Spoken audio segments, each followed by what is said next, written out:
Bueno, vamos a comenzar. Buenas tardes a todos. Les queremos agradecer la presencia de ustedes acá y queremos agradecerle especialmente también al doctor Cipitelli, al doctor Cáceres y al doctor Tadeo porque hicieron posible estas jornadas, orientándonos, ayudándonos y motivándonos a poder realizarlas y por supuesto a darnos la autorización porque vamos a trabajar sobre casos actuales que están en proceso de instrucción o que lo han estado hasta hace poco.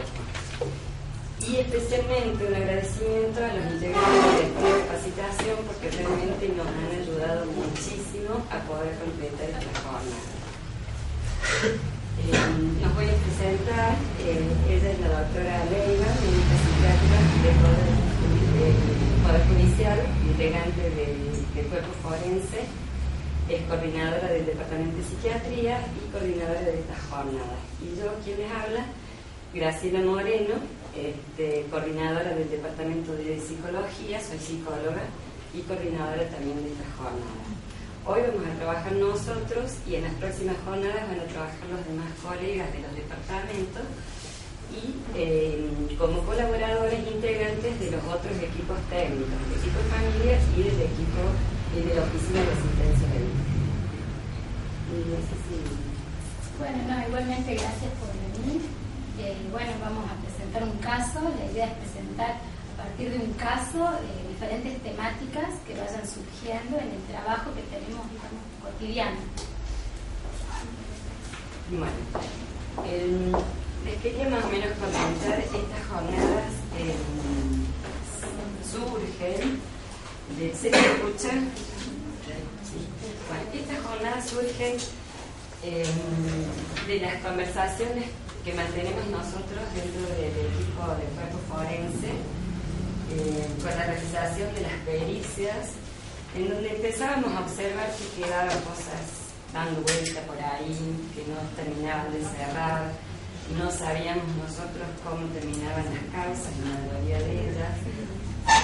Nos preguntábamos, así como a nosotros nos pasan cosas y nos dejan cosas, todo eso nos moviliza mucho la tarea esta, nos preguntábamos qué pasaba con los de la otra parte. Los de la otra parte son los que hacen la instrucción de las causas, los instructores, los fiscales, los secretarios.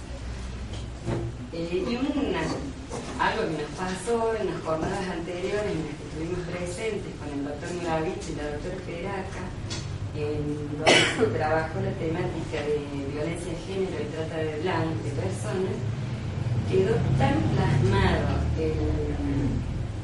el tema de la desarticulación de los discursos, las diferentes miradas de las distintas disciplinas, que ahí decidimos realizar estas jornadas con el afán, como decía ella, de poder integrar, de poder aportar, de poder articular ambas disciplinas. Otra de las cosas que hemos observado,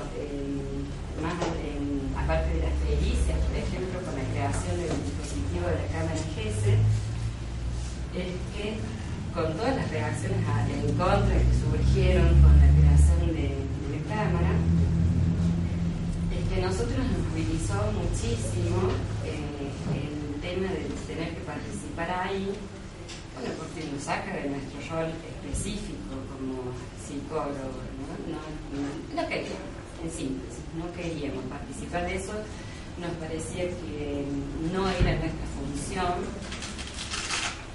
Y así como, vuelvo a decir, como a nosotros nos pasan cosas con respecto a eso, nos preguntamos también, y quedó, y la dejo caliente la pregunta, ¿qué pasa con los que están del otro lado del vidrio? Que de tener un rol activo pasa a no tener un rol pasivo. Es decir, ya no son los que preguntan, sino son los que observan del otro lado del vidrio. Y bueno, en algún momento tendremos que charlar sobre esto porque, bueno, deja muchas cosas en el camino. Y otro de los puntos que nos llevó también a realizar estas jornadas, y es que sobre lo que trabajamos, son los puntos de pericia, que desde los distintos ámbitos nos realizan en las pericias, en los oficios distintos puntos a los cuales nosotros tenemos que responder, y en estas ruedas de conversaciones un secretario, que no lo veo presente acá, dijo que nuestras pericias los dejan en una zona gris, y eso nos preocupó porque significaba, esto a criterio personal, que no nos estamos entendiendo o no nos están entendiendo en lo que nosotros volcamos en la pericia. Y eso nos decidió a la realización de esta jornada. Para eso hemos decidido, como ya les dije, trabajar sobre casos que están en proceso de instrucción, la mayoría. En este caso, nosotros hemos elegido un caso sobre abuso sexual, en el que la doctora Leiva trabajó sobre el imputado, haciendo la pericia sobre el imputado, y yo trabajé haciendo la pericia sobre la menor.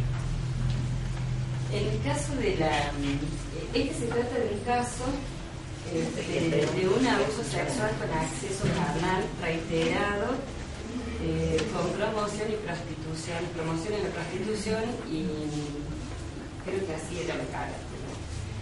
Se trata de una menor de 16 años que fue víctima de abuso sexual durante 3 años por parte de su padre biológico. Según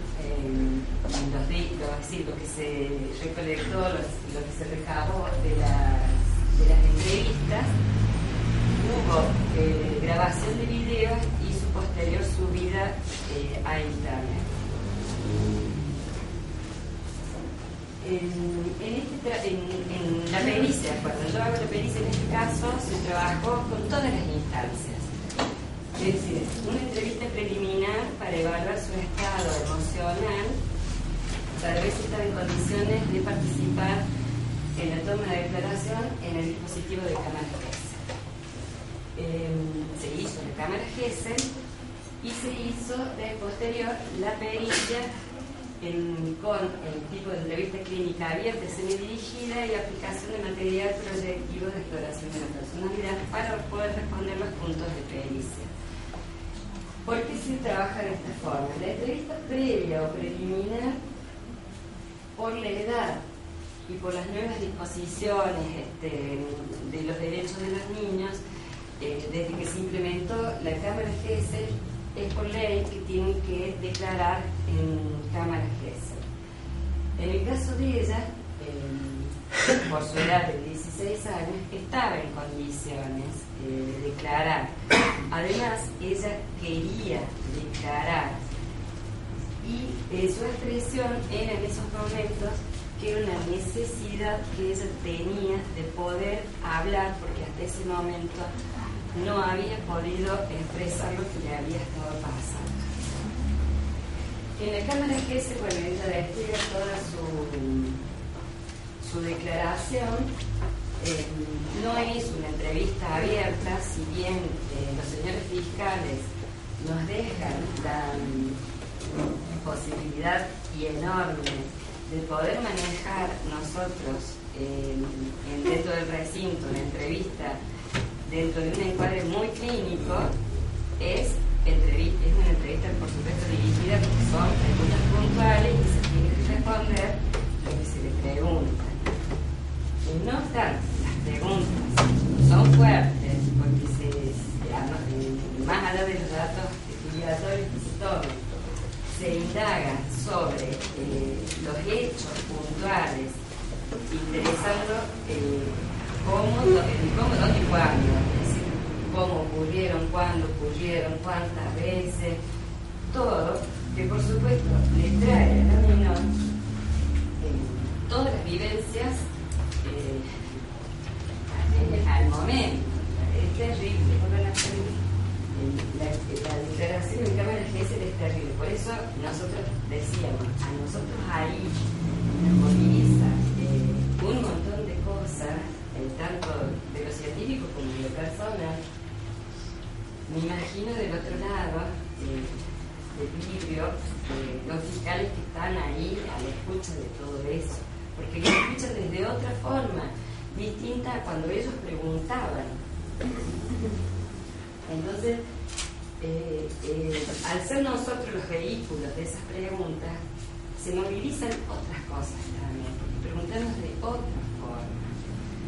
Bueno, eso quedará como una pregunta abierta para los fiscales. Y en la pericia, como ya les expliqué, se trabajó con entrevistas abiertas y semidirigidas y aplicación de material proyectivo, en donde arrojo todos los datos que yo recabe después para elevar el informe. Más o menos para que conozcamos el caso, quise hacer una breve reseña para que sepamos dentro de qué contexto trabaja. Es una familia de clase media, una familia numerosa de clase media formada por ambos progenitores y 6 hijos. Es decir, esta niña tenía 5 hermanos, 3 más grandes, 4 más grandes y 1 más chico. 2 hermanos, una hermana mujer y el hermano varón mayor, se habían retirado del hogar por problemas de relaciones con los padres. Yo no me pude enterar, no surgió en las entrevistas cuáles habían sido sus problemas con el padre, pero sí quedó plasmado que el hermano mayor estaba en una posición de no hablarlo al padre. Y en el hogar queda ella, el hermano más chico y un hermano de 21 años. Eso fue más o menos para que conozcamos cómo estaba formada la familia. Si voy muy rápido, chicos, avísenme. Lo que pasa es que si no, yo me pongo a hablar y por ahí no. Bueno, los hechos. Yo les había dicho que fue víctima de abuso sexual, de exceso carnal. Y estos hechos comienzan cuando ella tenía 13 años. Y como algo muy puntual y anecdótico, ella lo dice en la cámara Gesell. La primera vez que comienzan estos hechos fue en el 2006, durante o posterior a un partido de fútbol que se estaba transmitiendo en la tele, un partido creo que era Argentina y España. Y a partir de ese momento comienzan a suceder casi todos los días en la casa, en el patio, si había alguien en la casa, porque también cometía los abusos habiendo gente en la casa, se los llevaba para el patio, y a veces los sabía llevar a las oficinas de su trabajo. Como ya les he explicado, durante este tiempo, según ella, su papá grabó 2 videos y los subió a internet. ¿Cómo se presenta ella? Físicamente ella es una chica muy menudita, muy delgadita, no aparentaba en lo absoluto 16 años. Uno la veía físicamente, aparentaba 14 años, como para que se hagan una idea.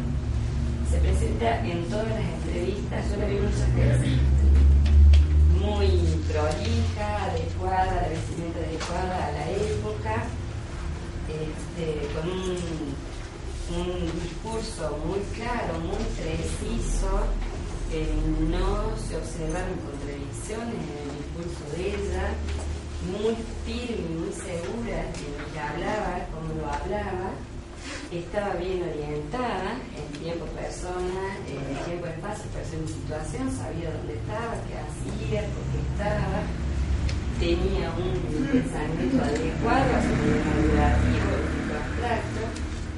No había indicadores, no se observaron indicadores. Lo digo a esto, les aclaro, esto lo decimos o lo digo porque son puntos de pericia que nos preguntan y nosotros apuntamos a responder lo que los fiscales nos preguntan. En su pensamiento no había indicadores patológicos, es decir, no había exaltación de ideas o pensamiento fabulador y confabulado. Voy a volver un poquito para explicarles esto de pensamiento lógico abstracto. Para explicar eso nosotros tomamos o nos basamos, algunos los psicólogos, en los niveles de pensamiento propuestos por de ayer. A grandes rasgos, se lo digo, esto es a tema ilustrativo. Lo que nos interesa es el último periodo, que es de pensamiento avanzado y lógico, y esta jovencita se encontraba en un periodo de operaciones formales de 11-15 años en adelante, donde ya tenía un pensamiento lógico abstracto y limitado. Es decir, que era una niña que tenía comprensión completa de lo que pasaba. Cuando yo digo que no había otros indicadores patológicos y nombro la fabulación, la confabulación, también les quiero explicar un poquito de esto para que nos entendamos. ¿Por qué yo destaco estos puntos? Porque el punto de pericia, y esto aclaro también, salió en estas ruedas de conversación, en esa zona gris que los fiscales nos dicen. El tema de fabulación y confabulación, como los puntos de pericia, son temas muy dilemáticos. Porque en realidad, y espero que no me maten, en realidad los peritos, los fiscales apuntan a que uno les pueda decir si la niña miente o no miente. No es así. A mí, el fiscal, durante un juicio pueden mentir y pasar. Nosotros no evaluamos mientras la miente, evaluamos casualmente esto, el proceso de pensamiento normal, cómo está su discurso, cómo se presenta ella, si hay alguna sintomatología, si hay algún daño. Eso es lo que nosotros podemos devolver en informes de pericia. Con respecto a la población, más o menos para que se entienda, es un proceso que se caracteriza por una sobrecarga imaginaria, patológica del pensamiento y de la ideación, que se da por un desajuste de la realidad. Es decir, que eso es claro. Cuando uno evalúa a una persona, para saber si está, si tiene estos procesos o no, como para poderle decir al fiscal, está bien en su mano, a grandes rasgos. Es un relato real de evidencias que el sujeto incorpora a su realidad psíquica y lo hace de manera tal para acomodarlo a sus necesidades afectivas y emocionales. Por ejemplo, yo puse ahí como para que tengan claro ustedes la mitomanía y la megalomanía. Así son características que se pueden observar a grandes rasgos cuando uno entrevista a una persona. Y va más allá de poderle decir al fiscal si miente o no miente, que no, nosotros no apuntamos a eso. Y bueno, y la confabulación, porque también nos preguntan eso, es decir, ¿por qué hacemos esta diferencia? Porque se toma desde lo jurídico que la fabulación y la confabulación, de acuerdo a la definición de la Real Academia, es mentir o ponerse de acuerdo con un tercero para mentir y perjudicar a otra persona. Para nosotros no es así. Para la ciencia de la salud mental, la confabulación se produce con un marco de peligro de la memoria, está relacionado con cuadros de organicidad y se emplea para compensar lagunas de la memoria a gran edad. Se basa en hechos o acontecimientos ya vividos y sobre eso se incorporan acontecimientos nuevos y se lo equipara al recuerdo actual, creyendo en la veracidad del suceso. La persona no significa que mienta o que lo haga de forma consciente, lo hace para llenar una laguna de la memoria, una falsa. La confabulación se observa mucho en la psicosis y en las demencias. Volviendo al caso a la niña, en la medida que esto fue un paréntesis, vuelvo al caso. Yo les había dicho que la chiquita había comenzado a sufrir los abusos por parte de su progenitor a los 13 años. Cuando comenzaron los abusos, ella no comprendía los hechos, no comprendía qué le pasaba, no entendía que si estaba bien o mal. Lo único que ella entendía subrayo algo porque ella me dice algo no me gustaba. Y eso también lo destaca en la declaración de Cámara Eclesiástica. A medida que va pasando el tiempo, se pone de novia, tiene relaciones sexuales con su novio y empieza a comprender la significancia del acto sexual y la diferencia entre los distintos vínculos. ¿Por qué digo esto? Porque durante el tiempo en que fue abusada por su papá en los primeros años, su padre la convencía, manipuló sus afectos, manipuló su psiquis, la confundió con frases como diciéndole esto es normal, según todo esto según el relato de esto es normal, esto sucede en todas las familias, así son las relaciones entre los padres y las hijas, no pasa nada, está todo bien, y ese está todo bien es una frase que ella repite durante la declaración en Cámara Eclesiástica y durante las entrevistas mucho, en la entrevista preliminar sobre todo, no así en la pericia donde ya ahí se pierde. Por eso ella le costó entender, porque ustedes dirán, una niña de 13 años ya puede entender algo y comprender. Puede, sí, pero si está tan manipulada y tan confundida, no lo entiende. Entiende que algo que de lo que pasa no le gusta.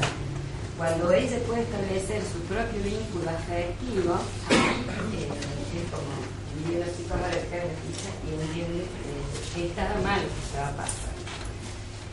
En el transcurso de esta comprensión de lo que le estaba pasando, se empiezan a dar en ella cambios de conducta muy marcados que afectaron sus esferas afectivas, intelectuales y sociales. ¿Por qué? Dentro del área intelectual empezó a andar muy mal en la escuela y tenía un comportamiento pésimo en la escuela. No iba, faltaba, se peleaba con los profesores, con los compañeros. Tenía un rendimiento comportamental y escolar malo. Dentro de la casa también, muy mala relación, pasó a tener muy mala relación con el padre, con los hermanos, con la madre.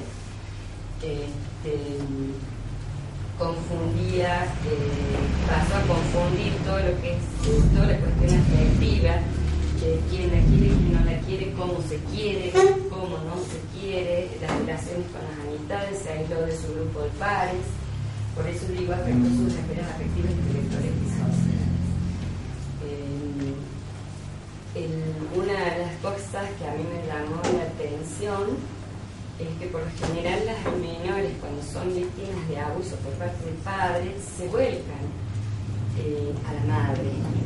En la medida que pueden hablarlo, buscan la protección de la madre. Esta niña se aisló de los dos y al padre directamente lo odiaba. Y con la mamá mostraba un enojo, pero manifiesto y muy grande, porque ella consideraba que la madre la tenía que proteger y no lo hizo porque, según ella, no quiso o no supo, o al revés, no supo o no quiso enterarse qué es lo que pasaba. Por ahí creo que se me pasó el dato de que la familia, los padres tenían mala relación y estaban separados, aunque vivían dentro de la misma casa, pero estaban separados del lecho conyugal. Y a veces la niña compartía la cama con el padre. Bueno, cuando yo fui haciendo la pericia y de todas las entrevistas que fui haciendo con ella, fui observando con estos cambios que se fueron dando en ella, y en el transcurso de la pericia, mecanismos, es decir, que ella fue implementando para poder sobrellevar todo esto que estaba viviendo, todo esto que le estaba pasando. Y una de las cosas que yo observé, tanto en la declaración en cámara Gesell como en las pericias, fue un proceso que se llama de sobrecompensación con una posible disociación y una posible despersonalización. Para que entendamos un poquito, me voy a detener acá, porque les quiero explicar qué es la sobrecompensación, que quiero que lo vean. Que consiste en una estrategia por medio de la cual la persona encubre, consciente o inconscientemente, debilidades, frustraciones, deseos, sentimientos de inadecuacidad y competencia de un área vital por medio de gratificaciones en otra área. Puede abarcar deficiencias o inferioridades personales o físicas, reales o imaginarias, pero el proceso de compensación no ataca realmente la causa o fuente de esto que está causando la inferioridad. Y la disociación es un mecanismo de defensa que consiste en escindir o separar elementos que son disruptivos para el yo del resto de la psíquica. Es decir, elementos que duelen, para que lo entendamos, que duelen, se separan. Es una sintomatología donde el sujeto bloquea contenidos dolorosos a su conciencia. Al no aceptar estos elementos, la persona lleva a cabo la disociación como una forma de enfrentarse a la ansiedad o al estrés que le produce determinada vivencia. Y la despersonalización, que es un mecanismo de la disociación, es el estado en el cual la persona pierde el sentimiento de su propia realidad y siente su cuerpo como real. El ejemplo, el más típico, es cuando la persona habla de sus propios sucesos como en tercera persona. Es lo que pasó con esta niña. Pasó en la cámara Gesell, en su declaración, y pasó en la pericia hasta el momento que se quebró. En el momento que se quebró, bueno, por supuesto brotó todo un monto de angustia muy elevado y ya pudo hablar, reconocer que las cosas le pasaron a ella. Es terrible, es fuerte, porque estar en ese momento, porque es ver cómo toma conciencia de todo eso.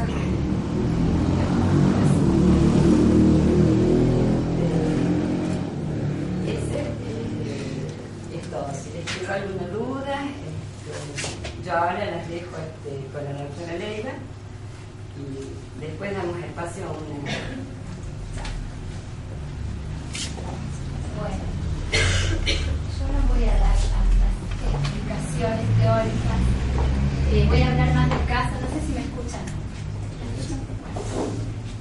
Voy a hablar fundamentalmente del caso, ¿sí? Por ahí las cuestiones teóricas de psiquiatría son también tan extensas como en psicología. La idea es poder transmitirles qué se vio en esta persona puntualmente, que es el victimario, cómo se comportó en la entrevista, que fue muy llamativo, muy característico, cosa que no se ve en todas las personas que cometen este delito. Bueno, esta es la carátula: abuso sexual con acceso carnal continuado, agravado por el vínculo y promoción a la corrupción de menores, agravada todo un concurso ideal. Como dijo Graciela, bueno, era el padre de la menor. Bueno, la pericia psiquiátrica. En este caso, la pericia psiquiátrica fue tomada en 2 instancias, cosa que no es frecuente. La mayoría de las pericias, el 80% de las pericias son únicas. Generalmente con una sola pericia se pueden responder los puntos y se puede saber si una persona tiene una patología psiquiátrica o no. En este caso, puntualmente, había algo que a mí me generaba como una duda, que ya más adelante lo vamos a ver. Fueron 2 entrevistas con un intervalo de tiempo de 20 días aproximadamente. Y yo, bueno, señalé ahí lo del método fenomenológico, también hago un paréntesis, como hace Graciela, acá sí voy a hablar un poco de lo teórico, para explicar qué es el método fenomenológico y cómo trabajamos los psiquiatras, que se parece mucho a cómo trabajan los psicólogos también, porque utilizamos casi el mismo método. El método fenomenológico fue introducido por Karl Jasper, que es un psiquiatra, y lo toma de la fenomenología de Husserl. ¿Qué significa? tomar los fenómenos como se presentan, ¿sí? Por ahí nosotros los psiquiatras somos muy cuestionados por el método. Muchos dicen que no es un método que tiene calidad científica. Entonces, ¿qué se hace en la pericia psiquiátrica? Se entrevista a una persona y se observan en la entrevista los fenómenos que se presentan en el momento de la entrevista. Si bien la mayoría de las entrevistas son encuentros que son premeditados, porque están de alguna manera acordados, la persona sabe cuándo tiene que venir y bueno, cuándo la vamos a entrevistar, pero no dejan de ser insólitos.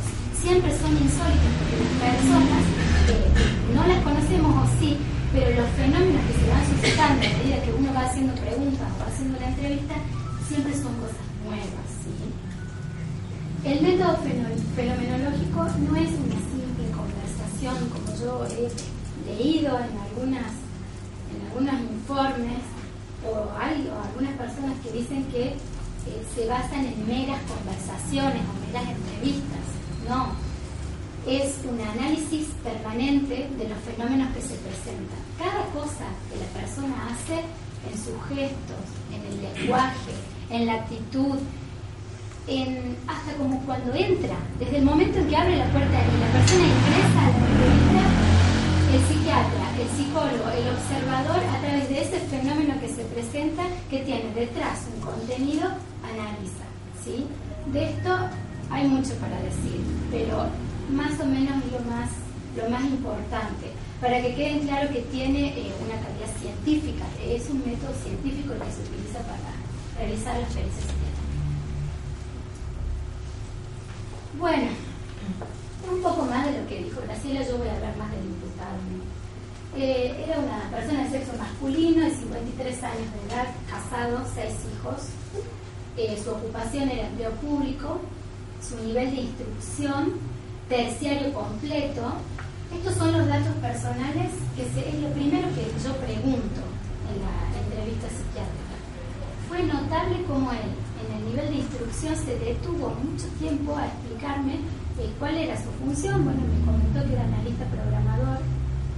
Yo lo dejé hablar bastante en la primera entrevista. Y de religión católico, también hizo mucho énfasis en la religión. Muchos dirán, ¿por qué pregunta la religión? Para nosotros, para el psiquiatra, es muy importante saber en qué cree la persona, porque habla mucho de la persona también. Bueno, en la primera entrevista lo que yo pregunto fundamentalmente, bueno, esto es lo que observé yo,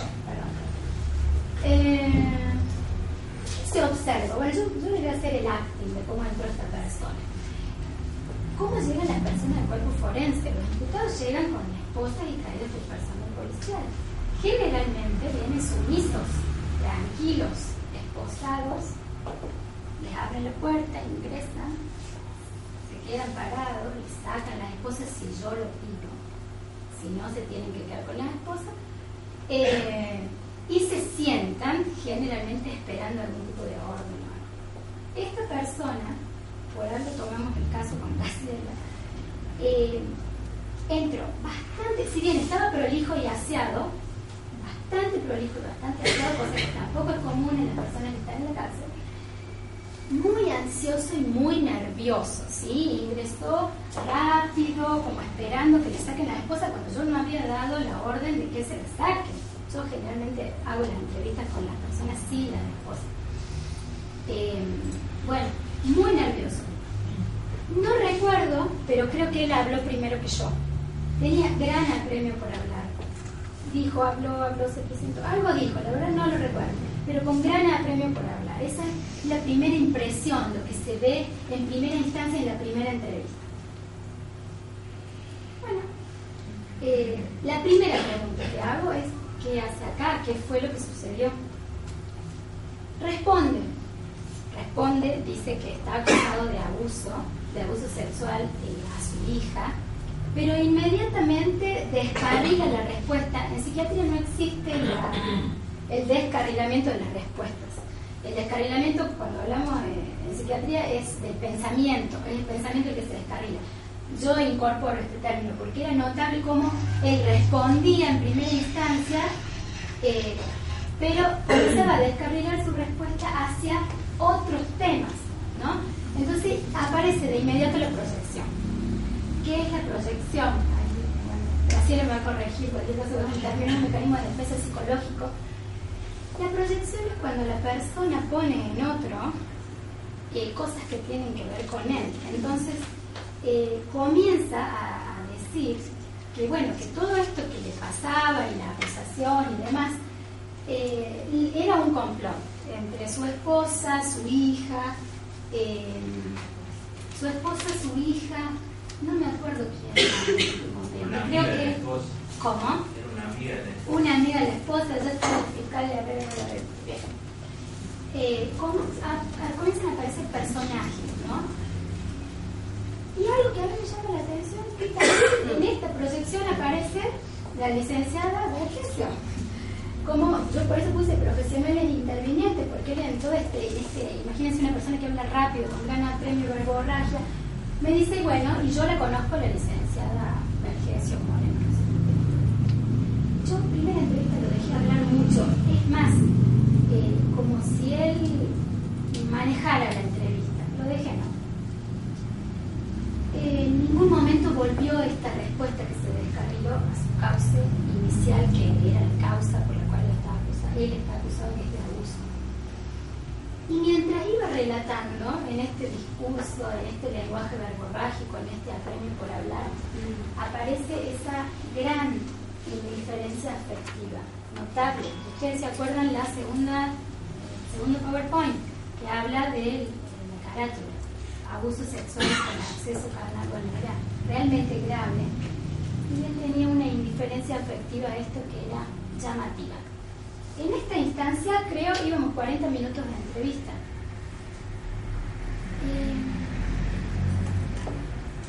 También habló, creo, no lo recuerdo muy bien, fue la primera, pero también cuando descarriló la respuesta, habló de sus problemas médicos. Y hizo énfasis en el fallecimiento de su madre. Dijo que su madre había muerto de una demencia senil. Por esto, él había solicitado a un neurólogo que le haga un examen general a él para prevenir, para que no le pase lo mismo. Entonces este neurólogo, según sus dichos, le hace un electroencefalograma que le da una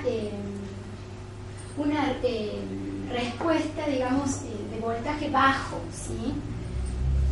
Nunca lo vi al electroencefalograma, de hecho en el expediente no está. Habla de esto, habla de que tiene una disfunción sexual, la cual está siendo tratada por una psiquiatra en Córdoba. Le digo, bueno, ¿qué disfunción? ¿De qué tipo? Era una disfunción de tipo en la erección. Ahí él dice, bueno, ¿cómo yo podría hacer una cosa así? Porque tengo este problema. Bueno, le digo, ¿y con qué está medicado? No sabía, no se acordaba. Nombró 2 antidepresivos que, a mi criterio y al de todos los psiquiatras, no tienen que ver con el tratamiento de una disfunción eréctil. Bueno, habló se victimizó, por decirlo de alguna forma. Bueno. Sí. Ella dice que él me conocía. ¿Cuál fue la forma de conocerme? Para que se ubiquen, nosotros estamos en psiquiatría y psicología, estamos en un ala del edificio, todas las oficinas juntas una detrás de la otra. Por lo general los detenidos esperan adelante en una sala de estar, que ahí adelante están las oficinas de psiquiatría y después de psicología. Él estaba trabajando para verlo y yo estaba al final también trabajando en mi oficina. Cuando de repente veo a alguien que se asoma a mi oficina y se queda observándome un rato largo, era este sujeto que tenía la curiosidad de saber quién había hecho la pericia de su hija. Se me presentó así. Y así le dije, sí, detalle que yo me enteré después también. En mi primera entrevista yo la conozco. Y el policía lo dejó. Sí, cosa insólita, cosa que no pasa porque tenemos una salita como de espera. La de ella es la última oficina. Bueno, entonces yo, perdón, la primera, en la anterior, con esta gran indiferencia afectiva, ya llevamos más de 40 minutos de entrevista, dije no, hay algo aquí que no me cierro. Entonces lo despido y no le digo mucho, y decido yo tomar mi segunda entrevista. Bueno, después de la segunda entrevista, ¿qué veo? Viene igual de prolijo, igual de aseado que la primera. Llegó muy rápido, me dice, más tranquilo. Pero la tranquilidad no con que él esté tranquilo, sino con una tranquilidad suspicaz, porque ya me conocía. Entonces, como leyeron, ¿no? Ya entró, bueno, faltó terminar las cosas solo, pero muy tranquilo, bien suspicaz para responder esta vez, y amenazante. Lo cual sí, sería verborrágico. No tengo un escritorio para mostrarles, pero la primera entrevista estuvo medianamente complaciente conmigo, ¿no? Se sentó en la silla hacia atrás, como digo yo. En la segunda entrevista, se sentó. Los escritores son mucho más pequeños que esto, y él se sentó apoyando los antebrazos de frente a mí. Esta fue la postura de toda la entrevista, que dura 40 minutos. Ay, gracias, porque te quedan afuera.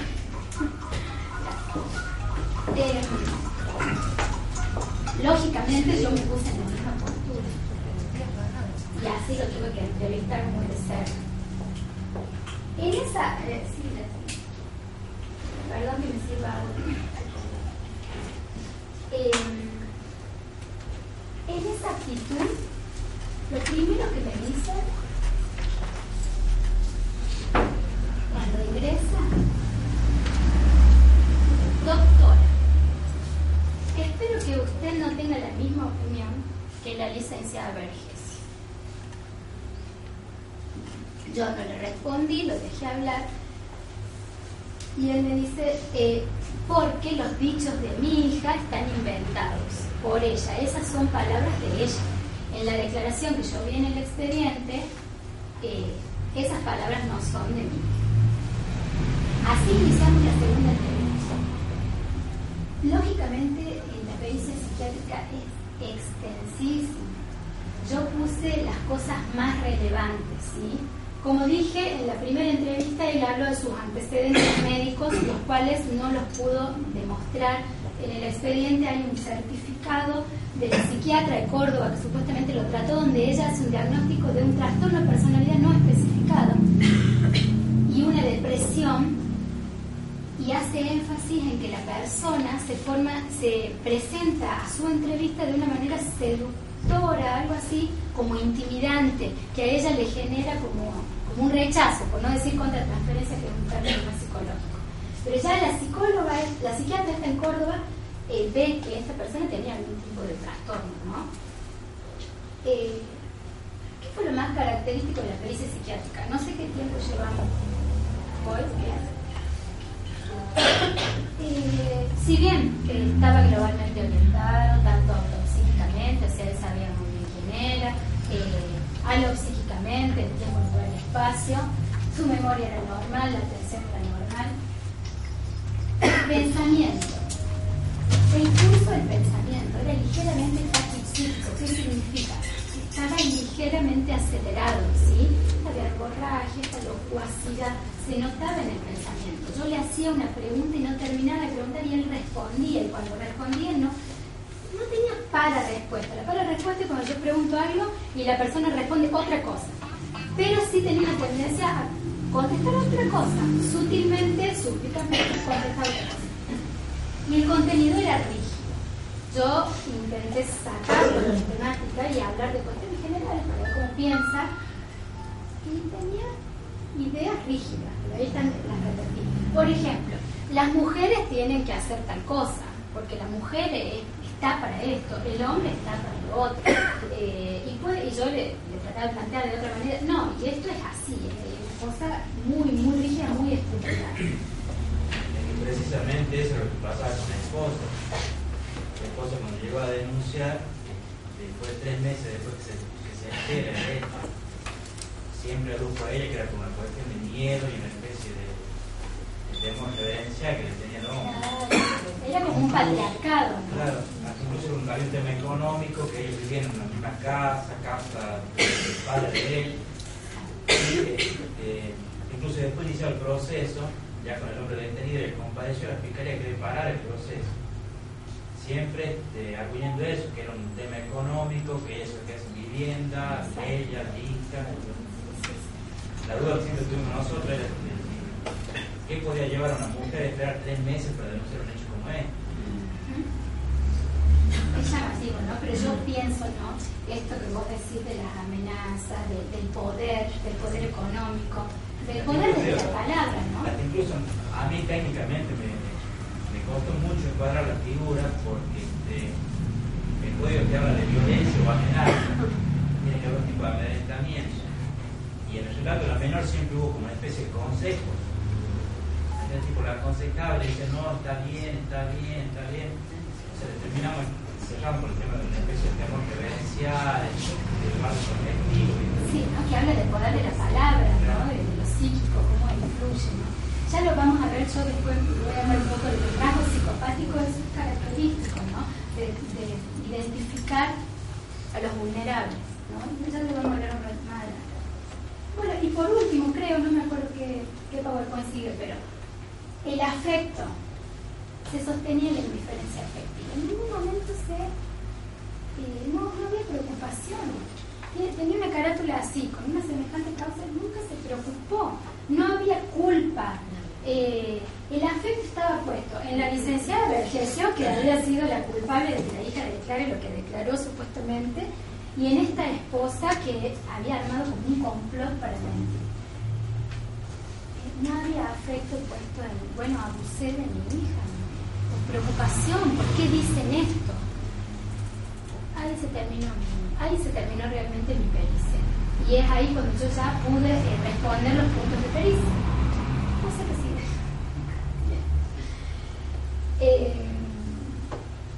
Bueno, yo le puse acá el artículo 34, ese es un código penal, que hay muchos abogados acá. A ver quiénes son abogados, levanten la mano. Ahí va, bueno, ahí va. Saben esto más que yo. Los que no son abogados, como yo, ¿qué nos piden ustedes, los fiscales? Responder puntos de pericia que tienen que ver con este artículo, ¿sí? En este caso puntual, los puntos de pericia apuntaban a cómo estaba el estado de desarrollo de sus facultades mentales, si había podido comprender la criminalidad del acto y dirigir las acciones, si había insuficiencia de las facultades por alteraciones morbosas de las mismas o enajenación mental, que es muy parecido al primero, y si es peligroso para sí o para terceros. Creo que el último fue para mí el más difícil de responder. En esta persona era claro, ¿sí? No hay alteraciones morbosas en las facultades. Si yo me tengo que remontar a todo lo que fue el examen psiquiátrico, no había datos que me indiquen que tenía ningún tipo de patología, ¿sí? Más allá de que él hacía alusión a algún tipo de niveles bajos en el voltaje del electroencefalograma, no, nada, una persona normal. Entonces, no hay insuficiencia de las facultades, no hay alteraciones morbosas en las mismas, no había estado de inconsciencia, por ende, no hay alteraciones que indiquen enfermedad psiquiátrica al momento del examen. Por ende, si no hay alteraciones, puede comprender la criminalidad del acto. Fue así, matemático. Y ahí venía bien encaminada hasta que te preguntan si es peligroso para sí o para personas. Y acá, bueno, me meto en el brete y los escucho después. Si vamos a hablar puramente de la psiquiatría, que es lo que me corresponde a mí como psiquiatra, al no tener patología psiquiátrica, no es peligroso para sí. Porque no es un psicótico que se haría daño, no es un débil mental profundo o moderado o severo que se pueda también hacer daño. No consume sustancias, no está en un estado de inconsciencia, no es un epiléptico grave. Una persona normal, por ende, no es peligroso para sí. Ahora, ¿es peligroso para el tercero? ¿Quién dijo sí? ¿Por qué? Porque no acepta en realidad el ver la culpabilidad del tercero, o lo que refleja lo que él es por dentro, acusa a un segundo, un tercero de su acto o hechos. Claro. Ya sea por omisión o emisión, de forma directa o indirecta, es como que la culpabilidad no la asume. está puesta en el Desplaza la otro. culpabilidad. Exacto, por eso yo enfaticé tanto en el afecto, ¿no? Cuando se ve que no hay culpa, que no hay preocupaciones, la proyección. Entonces, es peligroso para terceros. Para terceros que tiene a cargo. Claro. O lo que puede ejercer poder. Bien. Pero también me voy a detener en esto. No es peligroso para terceros solamente porque lo digo yo. Es peligroso para terceros porque cuando hacemos el análisis de los casos no son solamente la pericia psicológica, la pericia psiquiátrica. Los casos, bueno, el doctor lo sabe, son extremadamente complejos. Se hacen análisis de un montón de variables, se evalúa en el tiempo lo que esta persona viene haciendo, ¿sí? Todo esto es complemento, como es también complemento de la pericia psiquiátrica, ¿sí? Bueno, yo lo voy a dejar ahí. Les voy a mostrar ahora un video. La gente habla en español. Yo por ahí no lo escuchaba muy bien. Si ustedes no escuchan, me dicen. Se escucha. Habla sobre las personalidades psicopáticas. Esta persona tiene rasgos psicopáticos. No es una personalidad psicopática propiamente dicha. Pero se los traje para que escuchen cómo son estas personas. Después yo les voy a nombrar más o menos las características positivas que tenía mi caso.